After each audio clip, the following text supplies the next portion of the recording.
পূর্ব মেদিনীপুরের চণ্ডীপুরের ঈশ্বরপুর গ্রাম পঞ্চায়েতের পুলুক গ্রামে বাড়ি নিহত চন্দ্রনাথ রথে।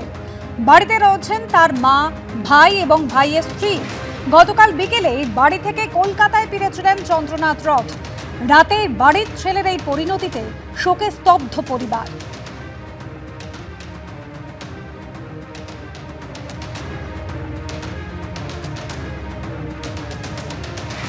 চন্দ্রনাথ রথ তার বাড়ি চণ্ডীপুরের ঈশ্বরপুর গ্রাম পঞ্চায়েতের পুলুক গ্রামে। মা, ভাই এবং ভাইয়ের স্ত্রী রয়েছেন বাড়িতে।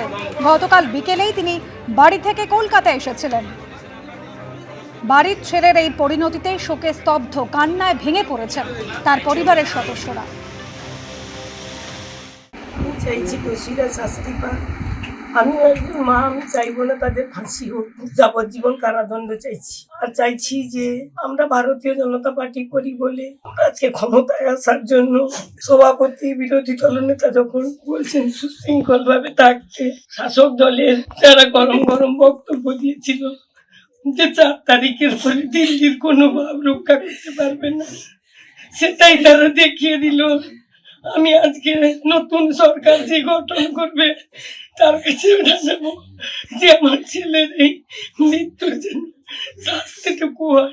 আমার ছেলে যদি অ্যাক্সিডেন্টে কোনো অঘটন ঘটতো, আমার মনে হয় এত কষ্ট হতো না। কষ্ট দিয়ে এতটাইরা মারলো, তৃণমূলেরই সাজানো গল্প। আমার মনে হয় ও এই ভোটের লড়াইতে ভবানীপুর, নন্দীগ্রাম, চণ্ডীপুর বিভিন্ন জায়গার দায়িত্বে ছিল, যার জন্য আমার মনে হয় ওর প্রতি টার্গেট ছিল তৃণমূলের, যে ওইখানে শুভেন্দুবাবু মমতাকে হারিয়েছে, যার জন্য আমার মনে হয় এই প্রতিশ্রুতি। চণ্ডীপুর ব্লকের ঈশ্বরপুর গ্রাম পঞ্চায়েতের পুলুক গ্রামে এটাই হচ্ছে চন্দ্রনাথ রথের বাড়ি। গতকাল রাত্রিবেলা মর্মান্তিক এই পরিণতির পর কার্যত এলাকার লোকজন কিন্তু তার বাড়ির সামনে ভিড় করেছেন। কেননা চন্দ্রনাথ এলাকায় অত্যন্ত পরিচিত এবং অত্যন্ত ভালো মানুষ হিসাবে পরিচিত ছিলেন। এবং পরিবারের তরফ থেকে চন্দ্রনাথের মা যেটা জানাচ্ছেন যে গতকালও তিনি কিন্তু বাড়ি থেকে রান্না করা খাওয়ার পাঠিয়েছিলেন। কেননা চন্দ্রনাথবাবু তিনি পূর্ব মেদিনীপুরে এসেছিলেন, নন্দীগ্রামে শুভেন্দু অধিকারীর সেখানে প্রোগ্রাম ছিল, সেইটি সেরে যাওয়ার পর কিন্তু চণ্ডীপুরে যে বিজেপির পার্টি অফিস রয়েছে সেখানেও তিনি এক প্রস্থ দেখা করে যান। মায়ের হাতে রান্নাও খেয়ে তারপর বাড়ি যান।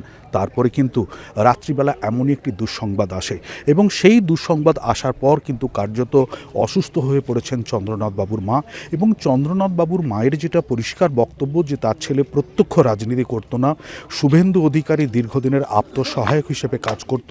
যেহেতু শুভেন্দু অধিকারীর আত্মসহায়ক হিসেবেই তিনি কাজ করতেন, সেই জন্য রাজনৈতিকভাবেই কিন্তু তাকে খুন করা হচ্ছে।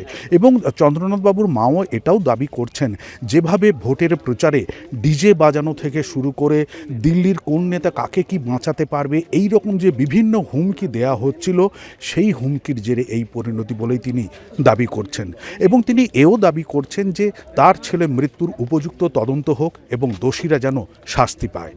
চণ্ডীপুর থেকে ক্যামেরায় রঞ্জন মেটার সঙ্গে বিটন চক্রবর্তী, এবিপি আনন্দ, পূর্ব মেদিনীপুর। এবিপি আনন্দ, এগিয়ে থাকে, এগিয়ে রাখে।